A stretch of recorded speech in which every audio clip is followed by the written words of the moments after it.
Welcome to this Maths is More event. This is a second, or one of a pair of second events. There's another one happening at the same time as this one with a primary focus. This is a second event of a series of events around the theme of Maths is More. The first event really looked across the piece about why mathematics needed to be more than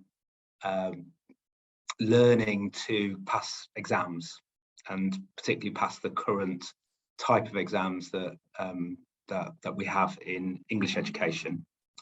And this follow-up event is focused on, well, what does that actually look like and what happens in the classroom? So I'm going to be chairing this first part, really introducing the speakers.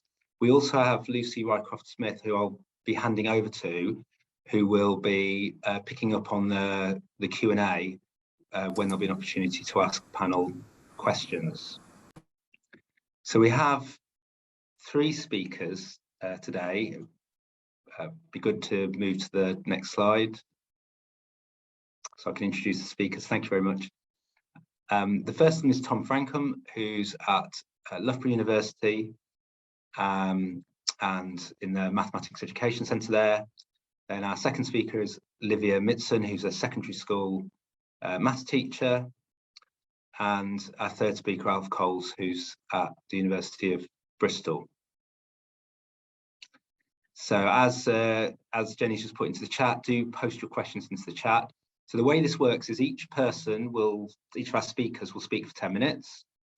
During that time, if you have a question for them, or you have a thought, or a topic that you think would be interesting for any of them to respond to, please pop that into the chat. And then we'll move at the end of all 3 speakers to start to look at those questions.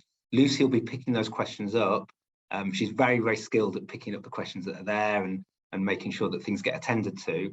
But if your question you feel is really important and you feel like it's getting missed, do feel free to put it back in the chat again, because obviously it can scroll quite quick, the chat can. But equally, if it doesn't actually end up being asked and some of them get missed, I'll apologise in advance for that happening. It may happen.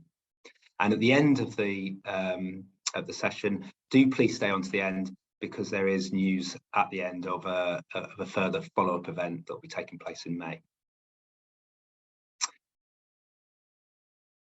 Okay, someone's asked if we will receive a copy of the seminar and would it notice being recorded.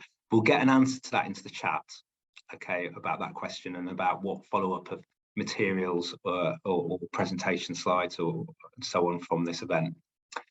Okay, so without further ado, I'll pass over to Tom to kick us off. Okay, thank you. I'm just going to share my screen. Hopefully you can see that. Can someone say yes, because I can't see you anymore?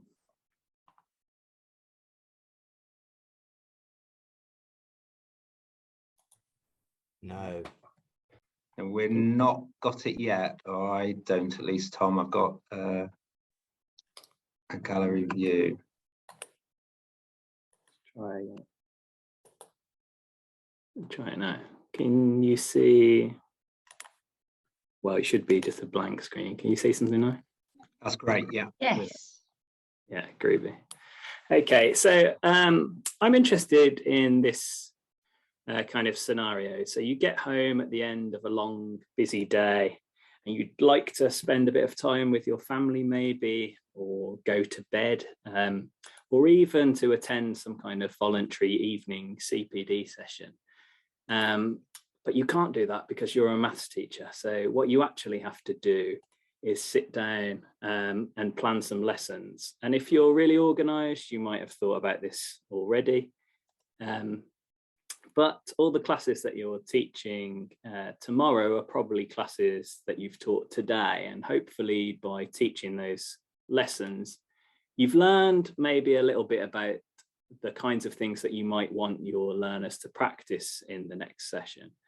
But how do you decide what that practice looks like. And that's the kind of thing that I've been thinking about.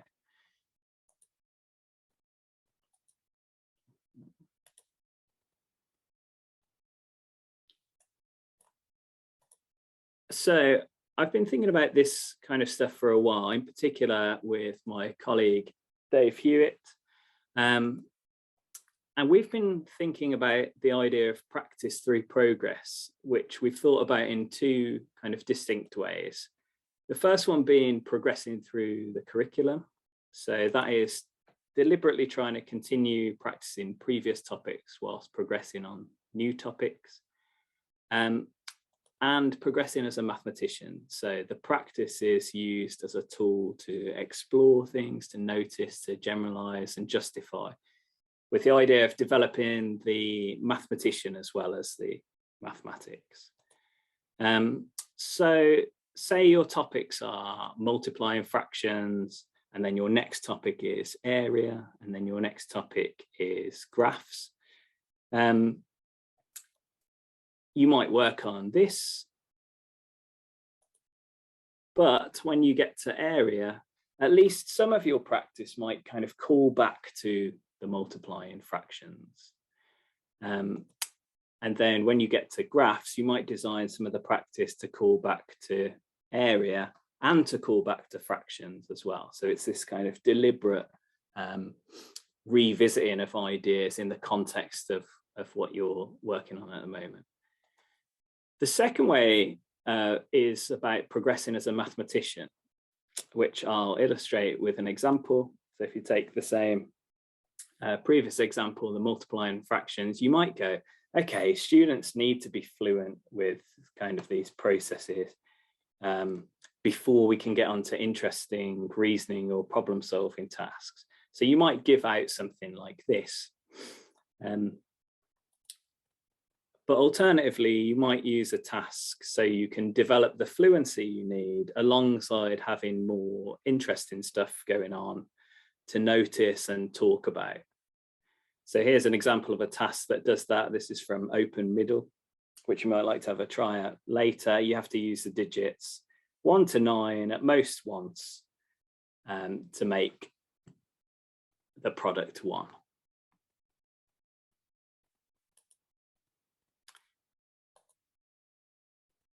And both of these kind of two kinds of practice are really about shifting the focus of attention deliberately away from the things that you want to develop fluency with. So shifting attention from carrying out a process to using that process. And the idea being that those processes shift from being conscious and effortful to something unconscious and effortless. So in my kind of empirical work, I'm really interested in attention, and in particular, what kinds of things do teachers attend to when they choose practice tasks? And also what happens if you manipulate what the students are attending to? So I'm going to say a bit about my recent research. I've been interested in two questions in the main. What kind of practice do secondary maths teachers offer? What does that look like? Because I think a lot of people agree that that's a good idea to do practice, to practice things. But I realized I really didn't know what they meant by that. And we're in a kind of situation in the UK where teachers have a lot of autonomy over what they do. We don't tend to use a lot of textbooks compared to other jurisdictions. So where is attention when they choose practice tasks? So for example, if you go into a resource repository like the TES, there's over 700,000 resources to choose from. So how do you pick if you're a time poor teacher? And then the second part of that, the second question is, what's the impact of practice through progress? And in particular, this deliberately incorporating previously learned material when you're teaching new material. So to go back to that previous example, if you teach multiplying fractions and then the area of rectangles, if I give you some rectangles with fraction dimensions, I get some practice of the multiplying fractions. And then if we go on to teaching graphs, and I have a task like give 4 lines that enclose an area of 5 and 5/24, I get some practice of those underlying things, deliberately get some practice of those underlying things. So I get practice going on down here, and with progress in terms of the ideas and the sense of like moving on, but also the sense that you're using the maths that you're learning as you go forwards. So I looked at this by analysing questionnaires, interviews with teachers, and document analysis of about 160 separate practice tasks that the teachers were using in lessons. And I also did some trials, like a pre-registered randomised controlled trial with around 400 students kind of randomised at a pupil level. So not very much like a normal kind of maths lesson. And what I'm comparing there is 3 different conditions. The blocked practice is where you do all your work on fractions and then you do all your work on area, which is probably too small to see on that picture, but you can kind of get the gist of it. This alternating interleaved practice intervention, where you do 1 fraction 1 and then 1 area 1 and keep doing that. So you keep switching. And a third, this kind of integrated practice, where you work out the area of all these kites, but the fraction dimensions, the dimensions are all fractions. So, yeah, and the final part, I interviewed like a curriculum designer, head of department, attempting to apply some of these principles in their teaching. And the results, I think, are pretty interesting. Possibly not that surprising though. Teachers tend to like practice tasks that get gradually harder. They're not necessarily part of a kind of coherent journey. They tend to look for resources on Google or TES, sort of the supplementary curriculum bazaar, that's sometimes called. And they don't have much time to look much beyond the kind of the title level of what the tasks are about. And despite what I might have imagined, like people aren't necessarily thinking lots about things like spacing and interleaving and variation and things about practice, which you might think people think more about. The trial data, I think, is fairly interesting as well. That sort of supports the conclusion that practice through progress and the alternating interleaving materials are comparable to standard block practice in terms of their effects on procedural fluency, even just for initial learning. So they're at least as good, but maybe better. But the caveat is more research probably needed there. And whilst, yeah, the kind of performance on those is sort of comparable, they can promote this more connected view of maths, less forgetting, and it makes students more comfortable and competent in solving non-routine problems.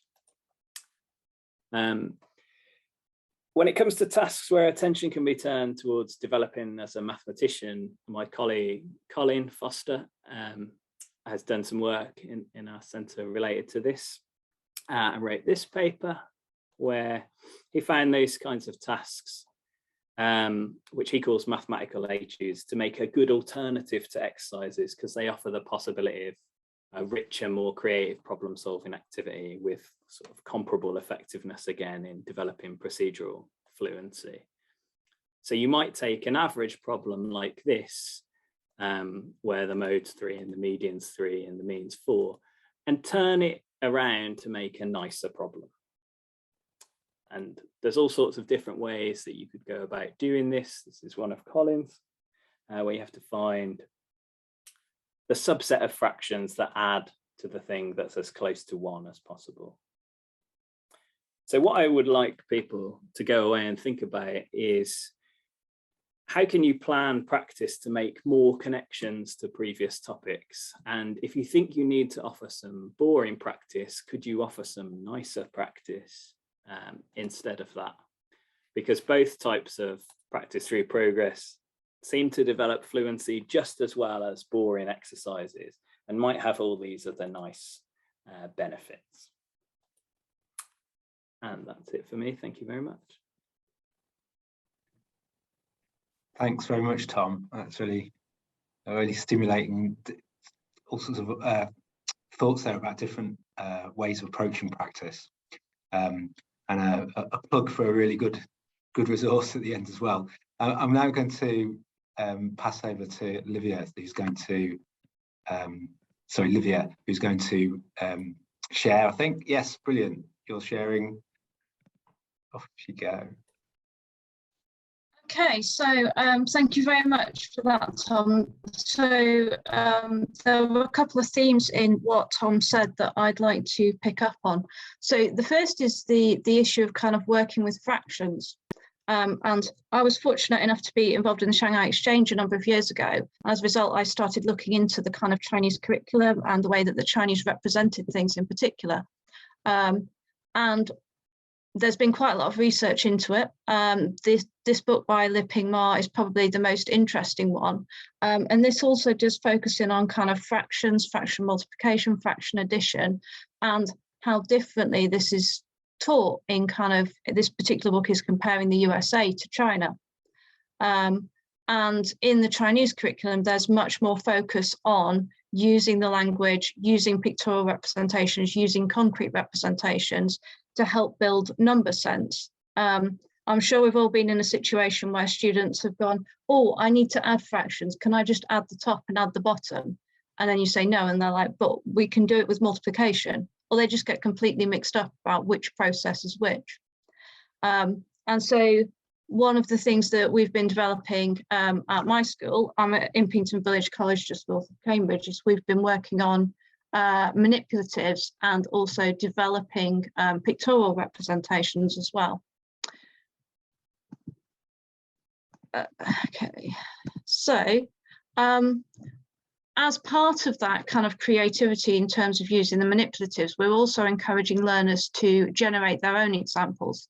So for example, this is from an algebra lesson that we looked at the other day, where we were looking at converting between kind of bar models and word problems.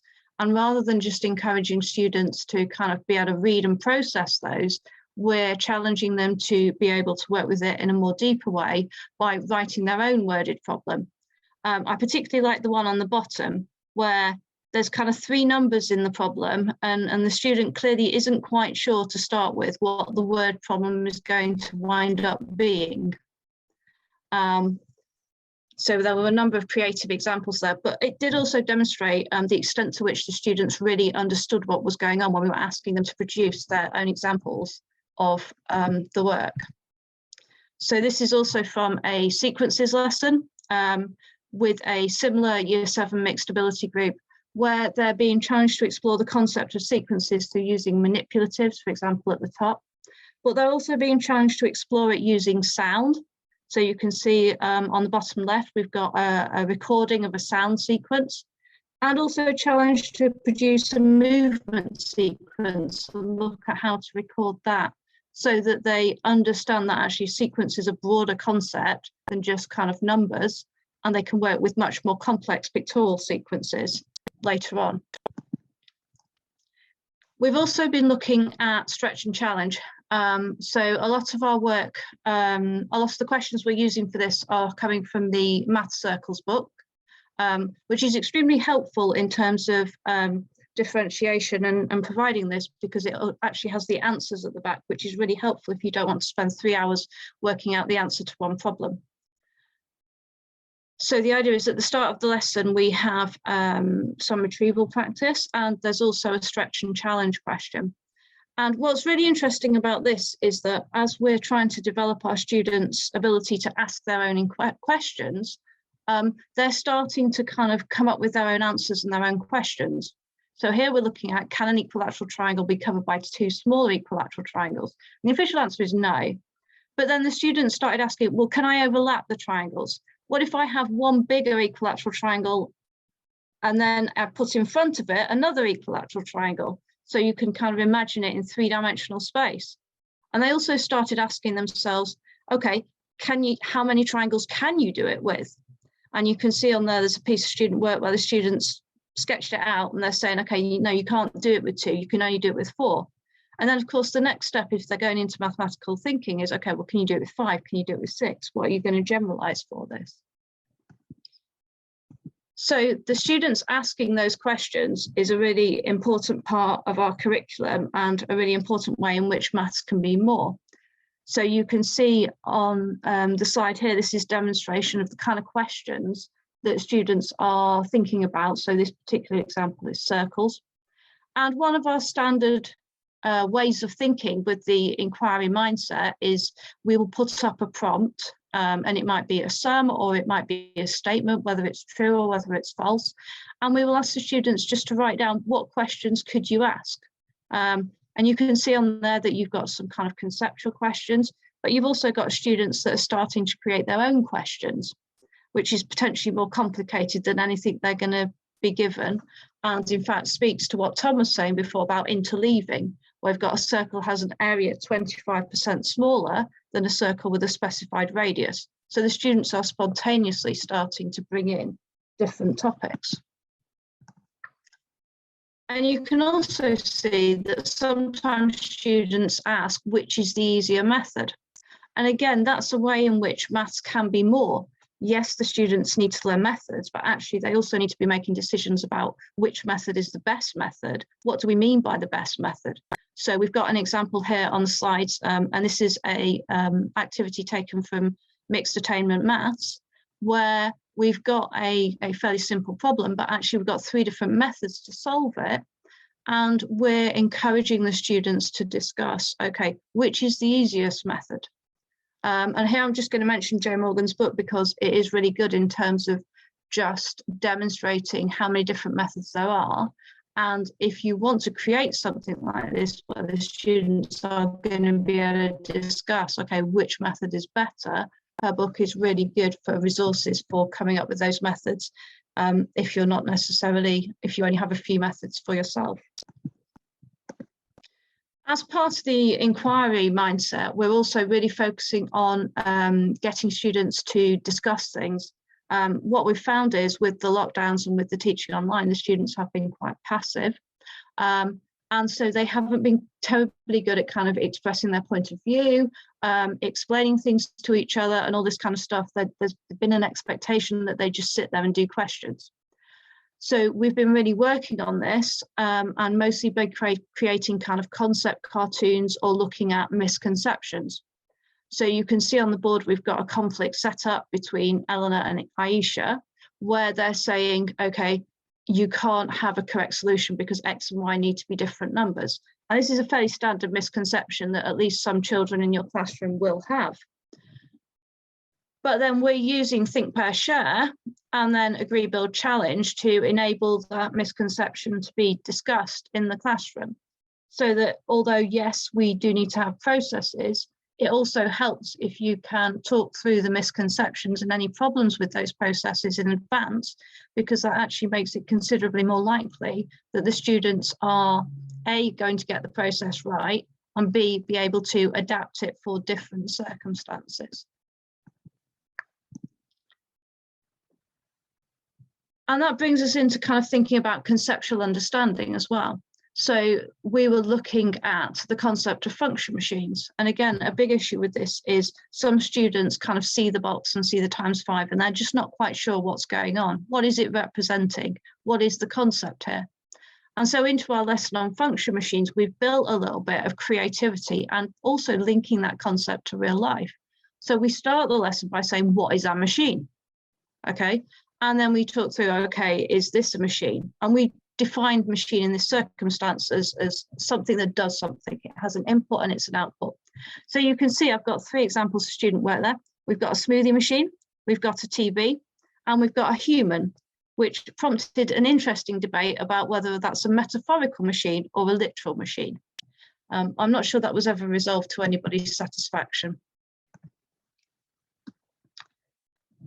We're also then looking at task design to support those kinds of discussions. So this kind of dot counting activity comes from Ed Southall, and And the idea of this is it generates different arithmetic expressions, which should all sum to the same answer because everybody's counting the dots. They're just counting it in different ways. And you can see that these arithmetic expressions are generating the need for brackets and also the need to compare them. You know, you're trying to work out who has counted the dots correctly, who's used a correct method.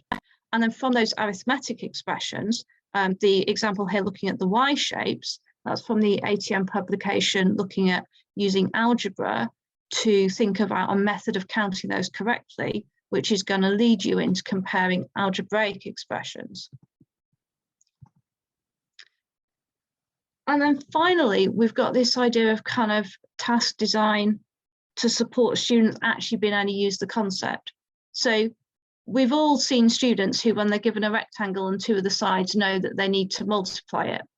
I'm sure we've all equally seen students where you give them a rectangle and three of the sides, they multiply three of the numbers. And if they're given four of the sides, they multiply four of the numbers. And those students clearly don't really know what area is. So one of the things that we are doing is we're trying to take not just Maths is More inside the classroom, but do Maths is More outside the classroom as well, and work out, for example, the area of the K block, which is where our maths classrooms are. Except we decided to make it a little bit more challenging because they weren't allowed to use meter rulers. They just had to work out different ways to use parts of their bodies or any other way they liked to kind of measure it and work out the area. So linking the real world concept of area with the kind of quite sparse abstract representation that you've got in front of you. So at Impington, we're doing quite a lot of things, both within the classroom and outside of the classroom, to show that maths is more. Thank you very much for that, guys. I will stop sharing now. Thank you so much, Livia.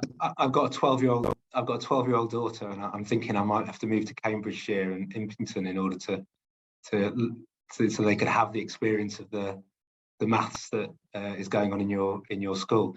And I really loved the way that you were weaving between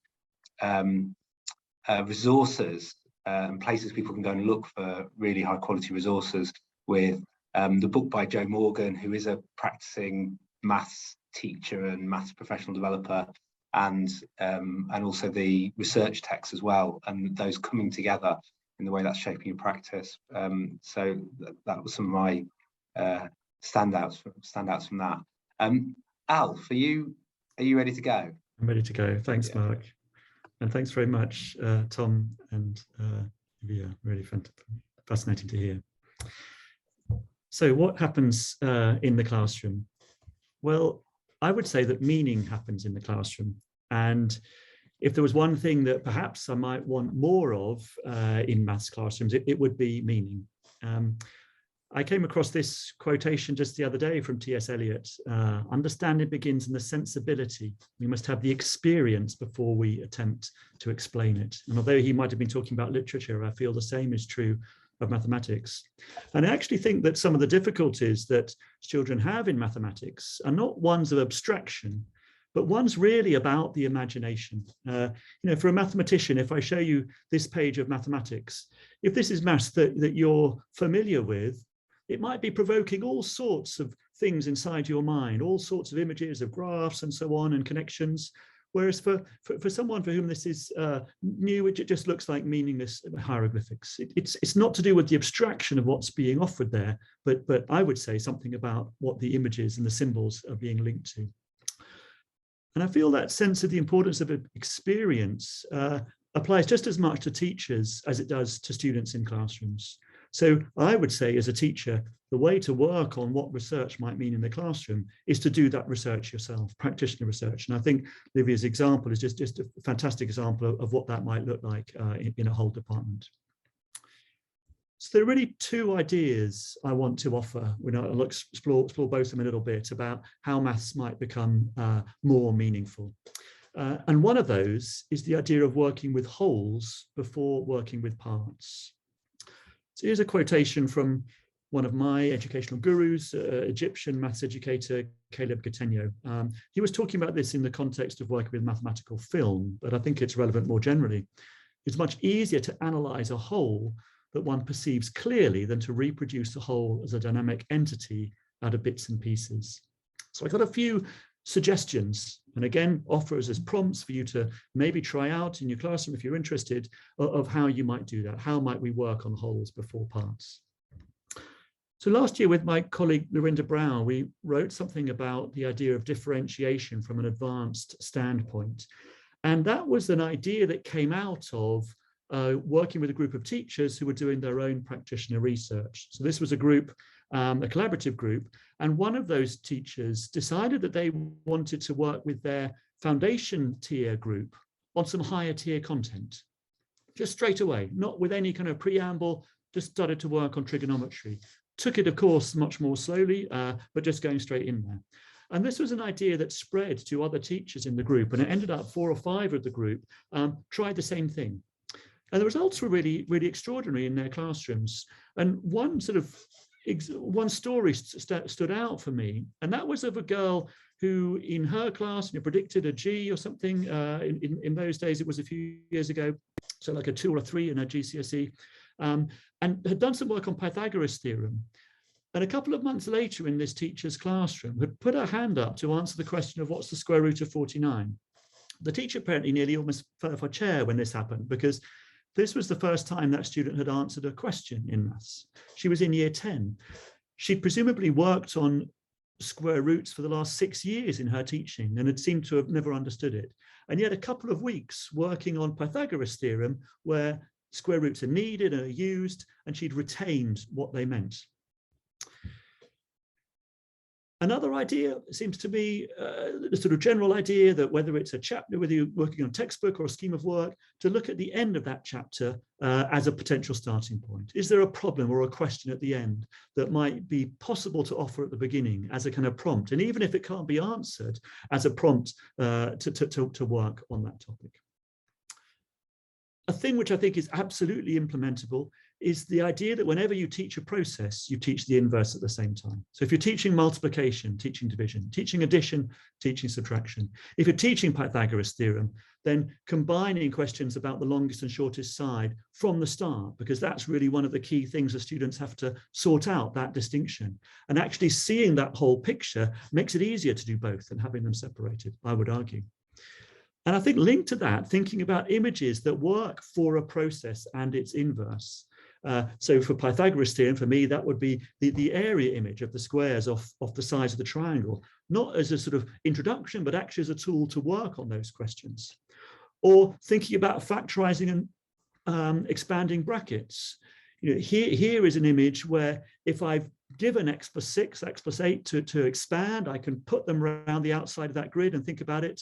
Equally, if I'm given x squared plus 14x plus 48 to factorize, I can start putting in the x squared and the 48.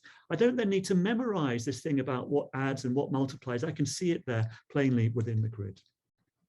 Okay, so that's the first idea, working with wholes before working with parts. And the second idea I want to offer is that it's possible to work directly with the imagination, with students' imagination. And I'm going to try this out with you now. So some mental imagination work. So I thought I'd try and take a topic which might be least possible to do this with and try it out with you, because I believe every topic can lend itself to imagination. So I'd like you to imagine all of the students in your school lined up. Just try and picture that. And whether you see that very visually or not doesn't matter. You might just get a more felt sense of it. Imagine them all against a white wall, and the wall can extend for as long as it needs. And now imagine putting all those students in order of height. So starting with the shortest student on the left and going to the tallest student on the right. And I now want you to imagine that you've worked out the mean average height of those students. And you're going to draw that height in as a red horizontal line. So you've got the whole school lined up with a red horizontal line behind them, visible for some of them, not visible for others if they're taller than the line. Okay, now I want you to imagine a blue line segment that's going to go from the top of each child's head up to the red line. So for some students, it might go from their head upwards to the red line, and for other students, it might go from their head down to the red line, doesn't matter. But you should have a blue segment for each student. So you can get rid of all the students now and just leave yourself with those blue segments. So now imagine making each segment into a square. So each segment becomes a square with that side length. And then the last thing I want you to imagine is kind of equalizing out the areas. Maybe the squares jiggle a bit and somehow the bigger squares, they sort of lend their area to the smaller ones. And you end up so that all of the students have got the same area square, but you haven't changed the total area that you had. So then let's just look at one of those little squares. So you've now got a square that represents something for that school. I might call it the variance. Now, suppose I then tell you I've got another school. I'm not going to tell you how many students are in that school, but I'm going to tell you when I did that same process, the square we ended up with was bigger than your one. What can you tell me about the heights of the students in that second school compared to your school? Okay, I'm going to stop that. I don't know whether that worked for you. I hope you managed to stay with that image. If we were doing it in a class, we'd take it a lot more slowly. There seems to be something about working directly with mental imagination that children retain. You could Google something about visualizing a lemon, and there's a nice little way that that's done. I would bet that if you did that with a class of students, getting them to imagine a lemon in preparation for some other mental work, and then ask them at the end of the year, what do they remember from maths lessons? They'd probably say it was the lemon. Somehow we seem to remember mental imagery work for free without needing to think about it. I think there are a couple of other ways we can work directly with imagination as well. And one of those, oops, I don't know what's happening here, sorry. One of those is thinking about using consistent representations. And I think that was sort of in the last presentation as well. Here's a quote from a primary teacher talking about their use of the number line. I'm going to read it out. I think I just use number line a lot more throughout the spine materials now. So this was a teacher using the NCTM professional development materials. Because I think years ago, I was a year one teacher, and number lines were just used as a tool for doing the maths. And I didn't think that was very helpful because either they could do it with the number line or they couldn't do it. Whereas the development materials show how you can use the number line to represent the maths. And that's just a much more interesting way to use the number line. It gives them an overall picture of the scale of numbers when they think about them on the number line. And I think there's something really profound this teacher's talking about here, about how might representations like the bar model, like the number line, be not just something to do questions with, but actually things that represent the maths, become tools for thinking. And I think one way that can happen is if you have a limited number of these representations that you come to again and again. So the educator Dick Tarter, who was a close colleague of Caleb Gattegno, suggested, well, what might be the 6 canonical images for the whole of secondary school? So maybe the number line, that area model for multiplication for sure would be one for me. I'd certainly want the Gattegno tens chart in there. Maybe well, no, not maybe, definitely the circle image of trigonometry. You know, with these 5 or 6 images, the bar model, could you do almost the whole of the secondary maths curriculum? But to come back to the point from the start, it seems to me in any of these things, the key thing is taking these ideas on, trying them out in yourself. So my overall message would be try and join a teacher research group. And if you can't find one, then email me and we'll set one up virtually. There are the references. Thank you, Mark. Thanks very much, Alf. And I'd like to thank everybody who has shown up and participated, asked questions, had a lovely discussion that's gone on in the chat too. And I'd like to invite you to have a look at our next event, which the details of which are on the screen now. So what next, Day? It's a good question. On the 18th of May, we'll be thinking about what this might mean next for our practice collectively. Again, 4 to 5:15. And we'd love to have you there. This is a joint event, so we're all coming back together with our primary and our early years colleagues to have further discussions about what this might mean for all of us as a mathematical community. It would be a delight to see you all there. I would love to, I will be there. I'd also invite you to continue using the hashtag, which is mathsismore. And if you use that on Twitter, you'll probably see me show up at some point. And I would really like to thank everybody who has spoken at any of our events, but particularly the 3 of you who have spoken today, so Livia, Alf and Tom, because I think it has been an absolutely quality discussion, quality talks. You've all kept to time, as have I, just about perfectly. So thank you so much, and I will see you all hopefully at the next event.